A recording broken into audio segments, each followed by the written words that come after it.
정말 아직도 생각보다 많은 성도분들이 우리의 신앙이라는 것이 생활이고 또 일상이다라는 것을 이해 못하시는 분들이 아직도 상당히 많습니다. 신앙은 생활이고 일상입니다. 그래서 신앙 생활이라고 하죠. 생활이에요, 생활. 그래서 어떤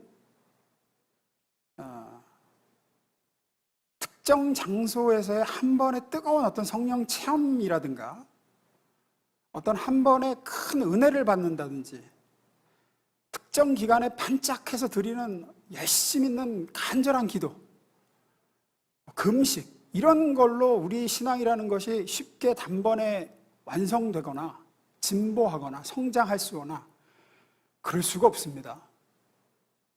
단기 속성이 불가능한 게 신앙입니다.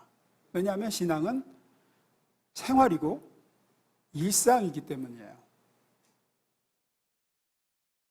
그런데도 많은 분들이 아직도 어떤 단기적으로 뭔가를 신앙의 진보로 이루어내려고 단기적인 걸로 특별한 어떤 체험이나 특정 장소나 특정 기간에서 받는 은혜로 신앙의 성숙이나 성장을 기대합니다. 내 삶의 문제 해결을 그런 식으로 또 얻어내고자 합니다.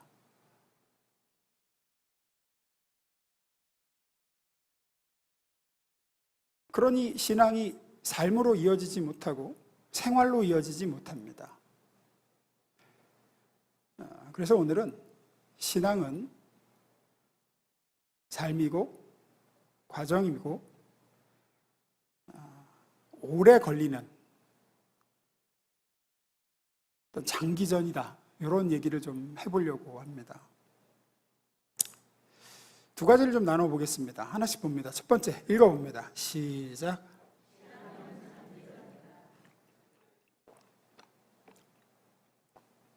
우리나라 사람들이 이 부분이 좀 약한 것 같습니다. 장기전. 비단 신앙의 영역뿐 아니라 많은 부분에서 우리나라 사람들이 좀 약한 부분이 아닌가라는 생각을 합니다. 단기 속성에는 능한 것 같습니다. 확실히. 그래서 잘하는 덕분 부분도 있죠. 스마트폰이나 이런 것들은 유행에 민감하고 빨리 해내야 되는 거니까 이런 부분에서는 확실히 좋은 면도 있습니다. 우리나라 사람들은 확실히 단기적인 거, 빨리 하는 거 그런 걸 좋아하고 선호하고 잘합니다. 그래서 외국 사람들이 놀란다 그러잖아요. 주문했는데 15분밖에 안 기다렸는데 늦어서 죄송합니다 이러고 음식 나오는 거 보고 깜짝 놀란다고. 주문한 지 15분 걸렸는데 늦어서 죄송하다는 얘기 듣고 프랑스 사람들 특히 놀란다 그러잖아요.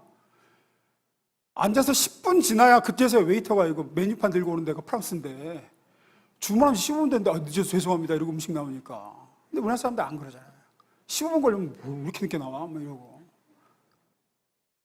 그러다 보니까 오랜 기간에 걸쳐 차근차근 어떤 노하우를 축적하고 전략을 수립하고 지금 당장은 손해라 그래도 거시적인 관점에서 투자해가지고 결국 멀리 보면 이익이 되는 장기적인 어떤 것 이런 것들은 그다지 잘하지 못하고 또 좋아하지도 않는 것 같습니다. 왜 그럴까 우리나라 사람들이? 여기에는 어떤 역사적인 이유가 있다라고 보는 시각들이 있습니다. 저도 그런 시각에 어느 정도 동의합니다. 그 역사의 배경이 어떤 거냐? 그런데 일본 제국주의 시절로 좀 거슬러 갑니다. 제국주의 일본이 러시아하고 러일 전쟁을 벌이죠. 제정 러시아하고. 그때의 일본은 나름 러시아하고의 일전이 9군이 걸린 싸움이었습니다. 일본 입장에서는. 하지만 러시아의 입장에서는 그러진 않았어요. 러시아는 일본하고 싸울 때 러시아의 그냥 극동쪽의 남진 정책의 일부였어요. 그래서 조선을 먹느냐 안 먹느냐 러시아는 조선을 먹으면 좋고 그래서 조선을 먹어서 이쪽 극동 쪽에 좀 얼지 않는 항구를 좀 얻기를 바랬죠. 나름대로 배부른 싸움이었어요. 러시아는 이기면 좋고 진다고 해서 나라의 구군이 걸린 정도의 싸움은 아니었습니다. 하지만 일본으로서는 아니었습니다. 일본으로서는 러시아한테 조선을 뺏기면 러시아가 그 조선을 발판으로 그 다음에는 일본까지도 먹으려고 내려올 것이 자명했기 때문에 일본에게는 나름 사활이 걸린 싸움이 러일 전쟁이었습니다. 그래서 일본 입장에서는 이제 한치도 물러날 데가 없는 거죠. 목숨 걸고 싸웠습니다. 지면 나름대로 자기들 입장에서는 죽는 거니까 죽는 순간까지 대들 수밖에 없었던 거죠. 당시에 제정 러시아는 당시에 국내에 여러 가지 막 문제도 있었고 뭐 혁명의 기운도 막 돌고 있었고 내란도 있고 무엇보다도 아직 시베리아 철도가 완공이 안 돼 있었기 때문에 축제 살자 쌀 싸움도 아니었고 그럴 수 있는 여력도 그 당시에 그렇게 러시아가 이쪽에 투입할 여력도 유럽 쪽보다 여력도 없었습니다. 그래서 뭐 아시다시피 이래저래 해서 일본이 운 좋게 이겼습니다. 러일 전쟁에서. 세계가 놀랐습니다. 일본이 러시아를 이길 거라고는 아무도 생각 못했습니다. 당시에 국력으로 보나 군사력으로 보나 러시아가 당시에 객관적으로 일본을 압도하고 있는 상황이었거든요. 근데 일본이 이겼습니다. 이제 막 근대화를 이룬 일본이 러시아를 이겼다. 그런데 이게 일본 군부에게는 매우 좋지 않은 학습이 되었다라는 게 역사학자들의 시각이죠. 매우 좋지 않은 학습이 됐습니다. 이때부터 아주 안 좋은 습관이 일본 군부에 자리 잡았습니다. 그게 뭐냐 하면 정신일도 하사불성. 즉 정신을 집중하여 노력하면 어떤 어려운 일이라도 성취할 수 있다. 이게 이제 일본 군부의 자리를 잡은 거예요. 우리가 러시아도 이겼다. 어떻게 해서? 정신력으로. 원래는 국력으로나 군대 무기로나 뭐 전력으로나 모든 면에서 일본이 러시아를 이길 실력이 없었음에도 불구하고 단지 하나 사생결단의 마음으로 덤벼들었습니다.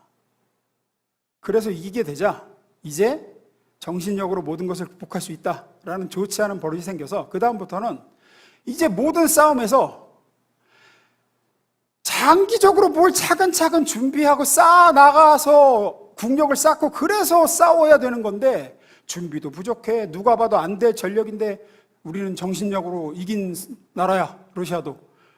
그러면서 무모한 작전을 감행하고 무모한 돌격을 하게 됩니다. 우리는 시간도 없고 자원도 없고 무장도 빈약하나 미군보다 정신무장이 앞서니까 우리가 이긴다. 이러고 나간 겁니다. 그러다가 아시다시피 처참하게 패망을 하게 되죠. 제가 왜 이 이야기를 길게 하냐? 그런데 일제강점기에 그들에게 교육받고 자란 우리 세대들, 우리 윗세대들, 그리고 그 세대들에게 다시 교육을 받고 자란 그 다음 세대, 그리고 그 다음 세대까지 이런 유의 사고방식이 우리나라에 흘러 들어왔고 그 후유증이 지금까지도 우리나라 사람들에게 고스란히 남아있다라고 보는 시각이 있고 저도 어느 정도 일리가 있다라고 생각합니다. 왜 그러냐? 예를 들면 지금은 그래도 별로 없는 것 같은데 예전에 보면 우리나라 운동선수들은 뭐하다 좀 안 되고 슬럼프 빠지고 이러면 머리를 깎고 나오는 사람들이 무척 많았습니다. 저는 외국 선수들 중에 슬럼프 빠졌다고 머리 깎는 사람을 한 명도 보지 못했습니다. 유독 우리나라 사람 머리를 빡빡 밀고 나와요. 뭔가 슬럼프에 빠지면은 중장기적으로 분석을 하고 내가 지금 왜 안 되는지 오랜 시간을 들여서 그걸 극복하고 뭘 하려고 하기보다는 단기적으로 간절함과 열심으로 정신력을 가다듬어서 극복을 하겠다는 거죠. 뭐 또 이런 겁니다. 무슨 예를 들어서 우리나라하고 다른 나라하고 국제 대회를 앞두고 뭐 축구든 야구든 뭐 어제 정찬성 그 경기 같은 투기 종목이든 보면 스포츠계에 있는 시합의 예상평을 보면 준비도 부족해. 객관적인 전력을 봐도 누가 봐도 우리나라가 질 싸움이야. 이건 열세예요. 안 돼. 이건 단기간에 어떻게 비벼볼 수 있는 수준이 아니에요. 뒤집을 수 있는 수준이 아니야. 그러면 이건 장기적인 계획을 세워서 접근을 하든지 아예 이거는 지금 세대에서는 안 돼. 다음 세대를 바라보고 키워나가야 될 싸움이에요. 그런데 여론은 어떻게 가냐? 정신력으로 극복하자는 수준이에요. 정신력. 싸우면 된다. 뭐 못 이길 것도 없다. 이런 식으로 이제 갑니다. 그래서 이길 수 없는 싸움에도 싸워서 지잖아요? 그러면 모든 욕을 퍼붓는 겁니다, 이제 국민들이. 질 수밖에 없는 싸움이었기 때문에 졌습니다. 객관적으로 전력이 모자라는데 어떻게 이겨요? 실력이 안 되는데. 그 나라는 여러 세대에 걸쳐서 쌓아온 실력이고, 그런 싸움을 이기려면 단기간에 정신력을 끌어모을 게 아니라 긴 시간을 두고 배워서 하나씩 하나씩 해결을 해나가야 되는데, 이런 국민성과 여론 문제 때문에 한국 스포츠계는 노하우를 축적하지 못하고 밤낮 단기적인 보여주기식 미봉책만 세우는 경우가 많았습니다.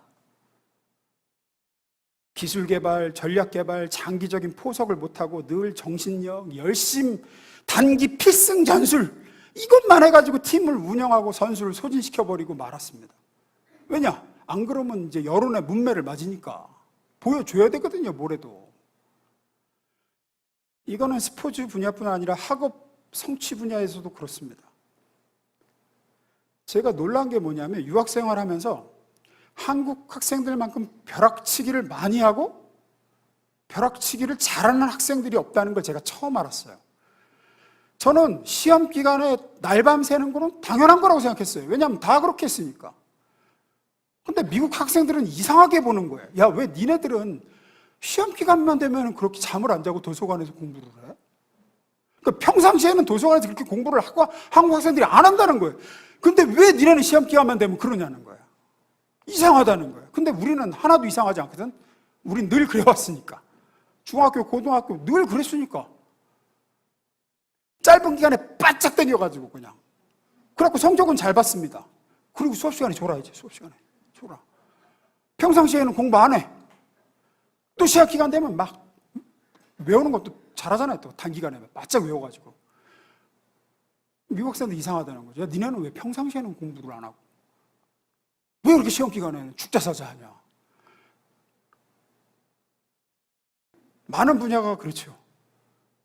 투자도, 주식도 보통은 단타로 치고 빠지는 걸 좋아하죠. 장기적인 투자는 그다지 많이 하지도 선호하는 사람이 많지 않은 것 같습니다. 과학 분야도 그래서 기초과학은 사실상 많이 뒤처져 있는 게 사실이죠. 우리가 무슨 뭘 신기술 많이 가지고 있다 어쩌다 해도 아직도 노벨상이 하나도 없는 건 그런 이유에서라고 하죠. 왜냐하면 기초과학은 당장 돈이 안 되거든요. 우리는 당장 돈이 돼야 되고 당장 금방 성과가 나타나야지만 투자를 하는데, 기초과학이라는 게 그렇게 금방 성과가 나오는 분야가 아니니까 우리는 빨리빨리 뭐가 성과가 나와야 되는데, 이거는 뭐 지금 해서 100년 후를 바라보고 투자하라 그러니까 누가 투자를 해요? 안 하죠. 어느 분야든 성과도 오래 기다려서 얻는 거 그다지 선호하지 않습니다. 얼른 눈에 보이게 나와야죠. 하다못해 애들을 학원에 보내도, 학원 보낸 지 이제 한두 달인데, 사실 저도 교육학을 전공했지만 어떻게 교육 성과가 한두 달 만에 나옵니까? 그러니 참 학원에서도 고민일 것 같아요. 학원 선생님들도 장기적인 실력 향상에 목표를 둘 수가 없는 거예요. 왜? 학원을 옮기는데 학부모가 바라는 건 이번 중간고사 성적에서 애가 성적이 오르는 거예요. 근데 정말로 얘를 위한다면 차근차근 가르쳐서 실력 향상을 목표로 두고 얘 학습 태도를 고쳐줘야 되고, 얘가 학원에 안 와도 스스로 공부할 수 있는 뭔가를 배양시켜줘야 되는데, 애 엄마가 바라는 건 그게 아니거든. 아니 말이야, 학원을 지금 2달을 보냈는데 애 성적이 뭐 오른 것도 없고, 야 학원 옮기자 이렇게 나오니까, 이런 모든 성향들이 고스란히 한국 교회 안에, 신앙인들 안에 들어와 예수 믿는 부분에도 적용이 됩니다. 그래서 신앙의 성장과 성숙이라든지 영적인 진보도 장기적인 관점에서 바라보기보다는 단기간에 뭘 이루려고 하는 성향이 강해요. 지금은 모르겠습니다. 제가 신학교를 지금 안 다니고 있어요. 제가 신학교를 다닐 때만 해도 아주 공공연하게 들리던 얘기들이 뭐였느냐, 목회를 잘하려면 능력을 받아야 된다였어요. 근데 그 능력이라는 게 어떻게 받는 거냐?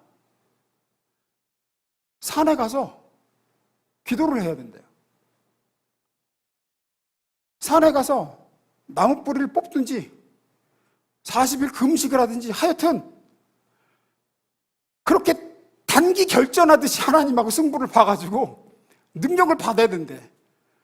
그렇게 큰 기도를 해서 큰 능력 받으면 큰 종이 되는 거래. 그럼 능력을 받아서 목회를 잘한대요. 그런 얘기가 공공연했어요.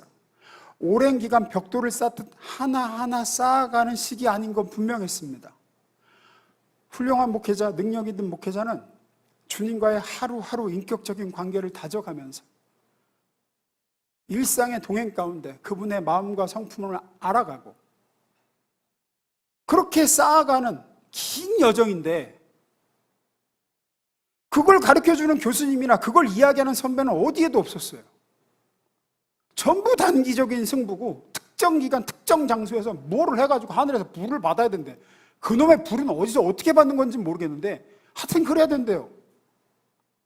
신학교와 목회자들도 이랬으니 성도들은 말할 것도 없었습니다. 다들 어느 날 자기가 간절한 소망이 있든지 뭐 삶에 문제가 있든지 그러면 느닷없이 하루 저녁 울고불고 덤비는 겁니다. 작정 기도를 하고 기도원에 들어가고. 신앙이라는 것은 쌓아지는 것이 있고 헤아리는 것이 있고 하나님을 알아가는 지혜와 지식이라는 것은 하루아침에 이루어지는 게 아닌데 그분과의 경험이 있고 축적된 실력이 있는 건데 내내 기도 생활도 안 하고 주님과 진지한 대화 한 번 안 해보던 사람이 어느 날 갑자기 문제가 생기거나 하면 그냥 갑자기 금식한다고 해서 위장만 버리는 거예요.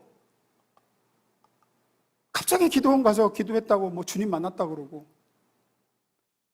물론 기도의 응답은 없는 경우가 많고요. 혹 있다고 해도 진정한 신앙의 성장과 성숙은 기대하기가 어려웠습니다. 주님의 성품을 닮아가는 게 신앙의 성장인데 그런 식으로 해서 주님의 성품을 담는 경우는 없는 거죠. 신앙은 생활이고 일상을 통해서 이루어지는 건데. 성경으로 좀 가보겠습니다. 사무엘상 4장입니다. 1절 봅니다. 읽어봅니다. 시작.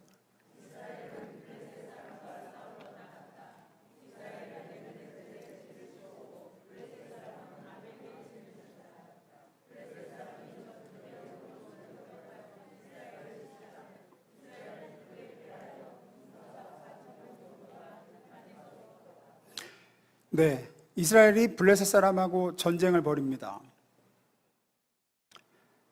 그런데 블레셋 사람이 진격해서 이스라엘 치자 이스라엘 사람이 패배합니다. 그래서 4,000명 정도가 죽었습니다. 전사했습니다.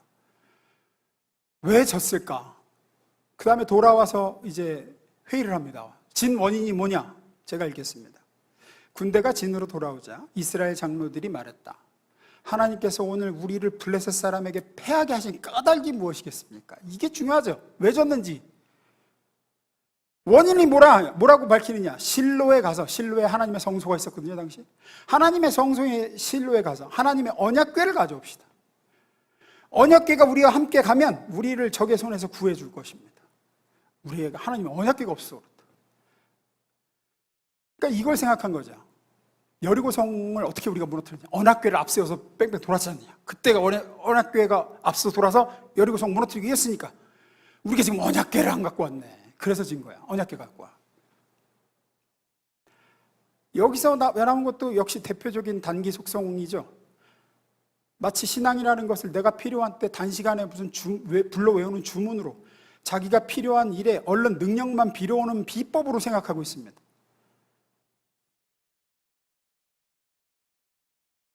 그것을 위한 열심이고 진심이고 간절함을 동원해서 평상시에는 하나님의 성소를 쳐다도 보지 않던 언약궤 관심도 가지지 않던 이스라엘 백성들이 야 언약궤 어디냐? 우리 지금 진 이유가 지금 언약궤 안 가져와서 그렇다. 그리고 정성을 다해서 얼른 성소에 가서 언약궤를 메어다가 전쟁터로 가지고 옵니다.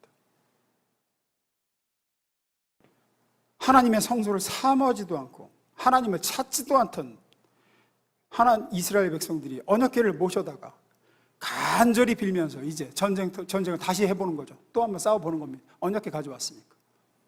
그 결과 어떻게 되느냐? 10절입니다. 읽습니다. 시작.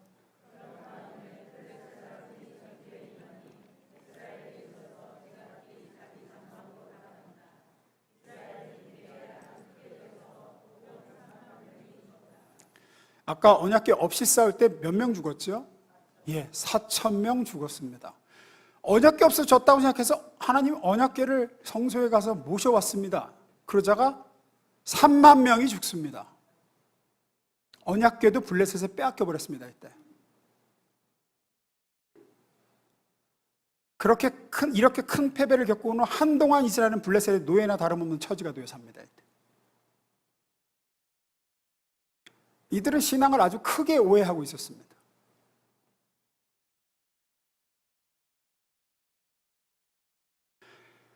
그 후에 7장에 가면 이제 하나님의 사람 사무엘이 등장합니다. 한동안 이렇게 크게 져서 블레셋의 길을 몇 펴고 살았습니다. 나이 어렸던 사무엘이 그 후에 장성해서 이스라엘의 사사가 되고 사사 사무엘이 드디어 등장해서 이스라엘 백성에게 선포하는 말씀이 나옵니다. 3절 4절입니다. 제가 읽겠습니다. 사무엘이 이스라엘 온 족속에게 말하였다. 여러분이 온전한 마음으로 주님께 돌아오려거든 이방의 신들과 아스타롯 여신상들을 없애버리고 주님께만 마음을 두고 그분만을 섬기십시오. 그러면 주님께서 여러분을 블레셋 사람의 손에서 건져 주실 것입니다. 이 말을 듣고 이스라엘 자손이 바알과 아스타롯 신상들을 없애버리고 주님만을 섬겼다. 잘 보십시오. 사무엘이 제시하는 승리의 비결을 잘 살펴보세요.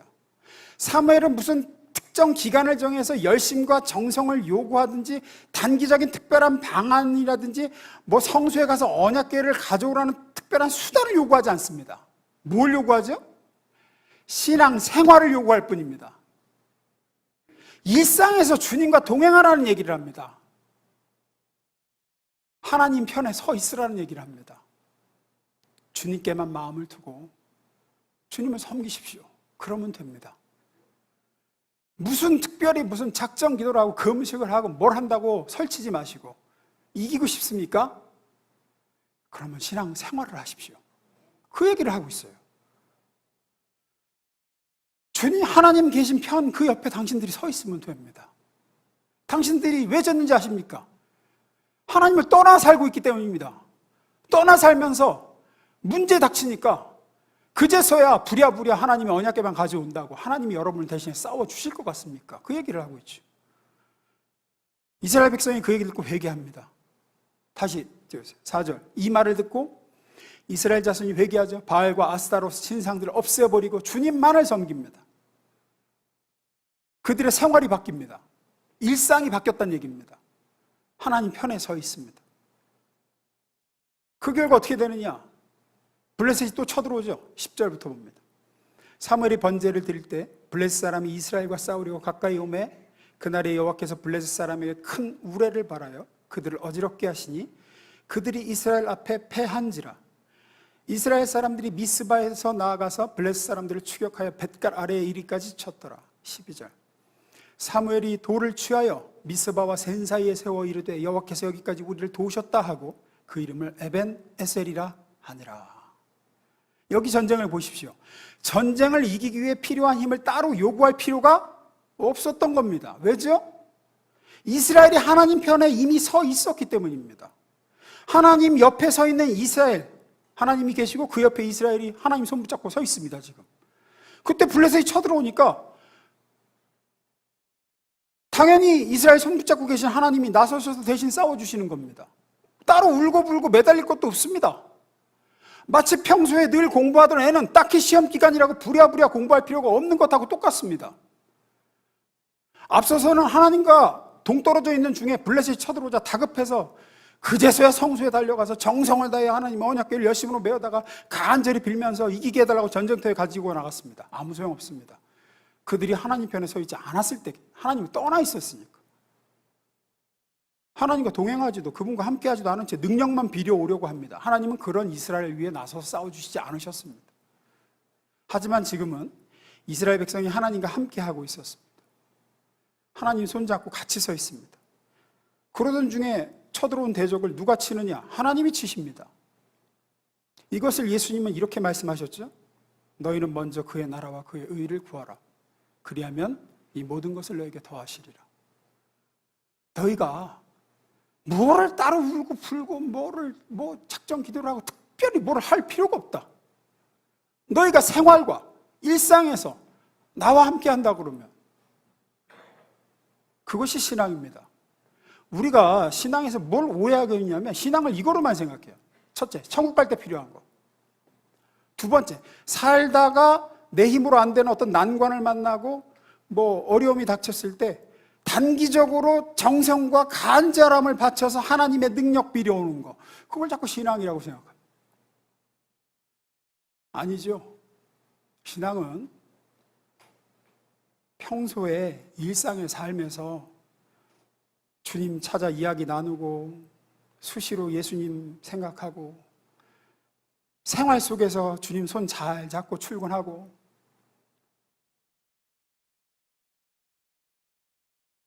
그저 늘상 주님과 함께 걸으면서 살고 그분과 대화하고 그분 편에 서 있고 그러다가 어려움과 문제와 내 힘으로 안 되는 난관이 왔을 때는 굳이 힘을 빌어오거나 하나님 나서달라고 울고불고 매달릴 것도 없이 그냥 내 옆에 계신 주님이 나서주시는 거죠. 그걸 모르고 평상시에는 이스라엘이 성소에 모셔놓고 거들떠도 안 보다가 블레셋 쳐들어오니까 부랴부랴 그제서야 정성스레 모셔 간절히 구했던 것처럼 평소에는 교회만 모셔주셨던 주님을 문제 생길 때만 찾아와서 단기간에 바짝 무조건 간절해야 되고 정성과 열심을 내서 그분의 능력만 구하려 드는 무슨 마치 혈서를 쓰는 것 같습니다. 하나님은 혈서를 요구하시지 않습니다. 우리에게 평소에 교제하기를 원하시죠. 장기적인 인격적인 관계를 쌓아나가기를 원하시죠. 딱 미신을 섬기는 사람들이 그럽니다. 미신을 섬기는 사람들이 잘 보십시오. 평소에 미신을 섬기는 사람들이 귀신과 교제합니까? 미신과 사깁니까? 딱 무슨 어려운 일이 닥치든지 그러면 큰 돈을 들여서 점 보고 부적 쓰고 정성을 들여서 구술하죠. 손금에 닳도록 비벼대죠. 그리고 왜? 당장의 문제 해결이 목적이에요. 귀신의 힘을 빌어와서 내가 원하는 거 얼른 얻어내면 그만이에요. 그래서 구판이 끝나면 그 귀신하고는 또 아무 상관없이 살아가는 겁니다. 잘못된 신앙생활을 꼭 그렇게 하죠. 한국교회 크리스천들이 다분히 이런 모습들이 있습니다. 문제가 생기고 적군이 쳐들어오자 성소에 가서 얼른 언약궤를 정성스레 모셔보려고 했던 이스라엘 백성과 다를 게 없는 거죠. 그럼 어떻게 해야 합니까? 두 번째 읽어봅니다. 시작. 신앙은 생활이며 일상입니다. 오늘 본문 봅니다. 14장 22절입니다. 제자들의 마음을 굳게 하여 이 믿음에 머물러 있으라 권하고 또 우리가 하나님의 나라에 들어가려면 많은 환난을 겪어야 할 것이라. 사도 바울이 1차 선교 여행에서 세운 교회들에게 한 마지막 권면이었습니다. 그 교회들에게 한 권면에는 이 한 구절 안에 두 가지를 얘기하고 있죠. 첫째, 이 믿음에 머물러 있으라라는 말을 합니다. 믿음에 머물러 있으라. 신앙은 생활이라는 얘기죠. 교회 안에서만 특정 장소, 특정 시간, 기도 시간, 예배 시간 등 어떤 특정 장소, 특정 시간에만 아니라 언제나 어디서나 이 믿음에 머물러 있으십시오. 직장에서나 가정에서나 여러분은 생활 속에서 이 믿음에 머물러 있어야 됩니다. 또 하나, 우리가 하나님 나라에 들어가려면 만 환난을 겪어야 할 것이라. 이 말은 예수 믿으면 계속 환난 당한다, 각오해, 이런 얘기가 아닙니다. 바울이 말한 뜻은 이 싸움은 단기전이 아니라 장기전이라는 뜻입니다. 하나님 나라에 들어갈 때까지 몇 달 하고 말싸움, 몇 년 하고 끝날 싸움이 아니라는 뜻에서 어디 가서 한 번 큰 은혜 받았다고 끝나는 것도 아니고 무슨 특별 개벽기도 한 번 했다고 이기는 것도 아니고 우리는 하늘나라 들어가기까지 계속 가야 할 길이라는 뜻에서 한 얘기입니다. 그래서 승부는 일상에서 봐야 됩니다. 앞서 사무엘이 이스라엘 백성에게 한 얘기처럼 여러분 블레셋과의 싸움에서 승리하고 싶습니까? 그래서 무슨 특별한 뭘 하려고 생각하지 마십시오. 너희 일상에서 하나님과 동행하라고 하죠. 그분 편에 서 있으십시오. 그러면 됩니다.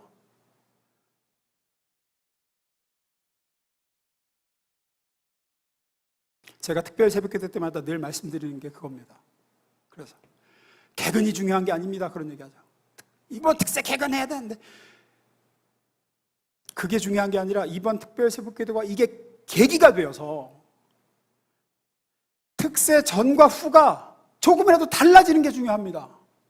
이게 일상으로 이어지고 이게 생활로 이어져서 말씀과 기도가 조금이라도 더 시작하는 삶으로, 그전에는 조금도 기도하지 않던 사람이 특세가 끝난 다음에는 그전보다는 그래도 하루의 시작을 기도로 하는, 매일매일 내 삶의 일부로 조금이라도 자리 잡는 게 없으면 특별 새벽 기도는 아무 의미가 없다고. 내가 발작적으로 그냥 거기 안에 바짝, 이거는 아무 소용이 없다고. 기도원 가는 거고 부흥회고 무슨 상공부고 제자훈련이고 뭐 다 마찬가지입니다.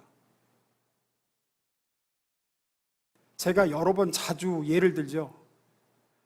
왜냐하면 제가 피부로 느낀 거라 그래요. 다이어트, 살 빼는 거. 제가 아주 늘 피부로 느낀 거. 제가 늘 얘기하지만 저는 살 빼는 건 자신 있다니까요. 왜 이렇게 살 빠셨어요? 지금도 빼고 있거든요. 빼는 건 진짜 자신 있어요. 저는 빼는 건 빼는데 다시 돌아가는 게 문제예요. 보는 게, 돌아가는 게. 빠질 때까지 그냥 빠질 때까지 그냥 안 먹으면 돼요. 그만 빼요. 그냥 무조건 다시 찌는 게 문제지. 한두 번 해본 게 아니야. 한두 번 해본 게. 지금도 이게 여름 양복이 안 맞아서 빼는 거예요. 이게 빼고 싶어 빼는 게 아니라. 여름 양복이 안 맞아요. 양복을 매번 맞출 수도 없고 어떻게 해요. 옷에 몸을 맞춰야 되니까. 이렇게 빼세요. 저도 싫어요. 힘들어 죽겠어요. 근데 이게 안 맞는데 어떻게, 이거는 잠궈야 될 거 아니에요. 이거는 단추를 채워야 되니까.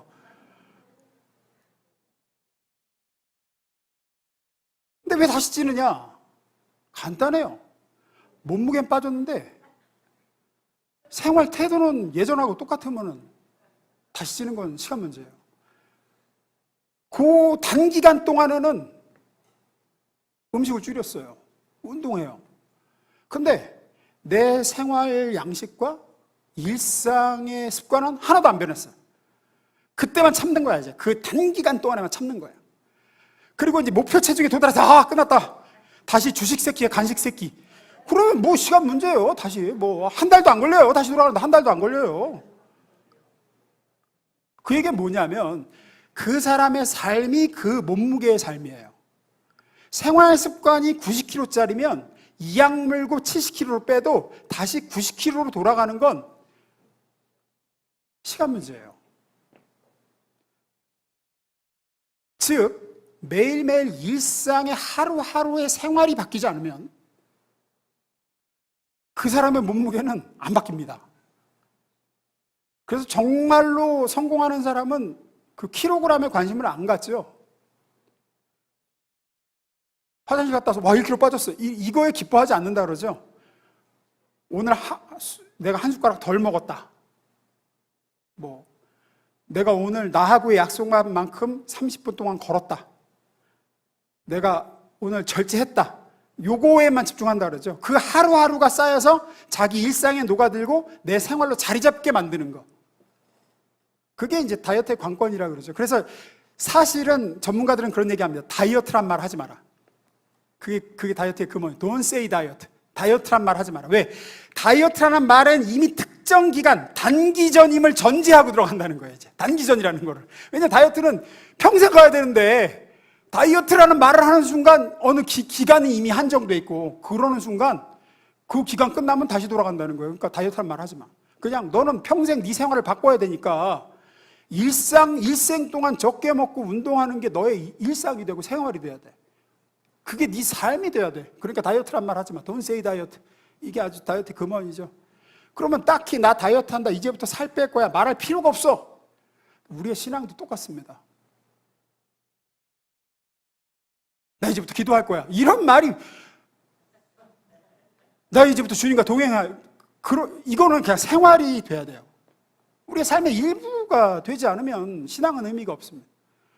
부흥회든 특별 집회든 상공부관 수련회든 이 모든 건 우리의 생활로 일상의 신앙으로 이어지는 계기가 돼야 되지, 그거로서 필요한 거지. 결국은 내 매일의 삶에서 그게 녹아들지 않으면 단기간에 발작적인 정성, 간절함, 열심은 우리의 신앙의 진보를 가져오지 못합니다. 어떤 면에서는 퇴보를 가져올 수도 있어요. 왜냐하면 폭풍 다이어트하고 폭풍 식욕이 오면은 더 살찌듯이 어떤 면에서 그동안 눌려있던 육신의 욕망이 내 본성이 더 치솟으면서 주님과 멀어지게 만들기도 해요. 그래서 더 신앙생활이 무너져요. 아이고, 내가 이놈의 특세 때문에 잠을 못 자, 내가 잠 좀 자자 그러면서 아예 기도를 더 하래. 생명의 삶 지금 11기 하고 있는데 이놈의 상공부 숙제 때문에 내가 지긋지긋해. 성경 쳐다도 보기 싫어요. 말씀 요약 때문에 내가 성경 그냥 안 봐, 성경 더. 디모데전서 4장 7절입니다. 읽어봅니다. 시작.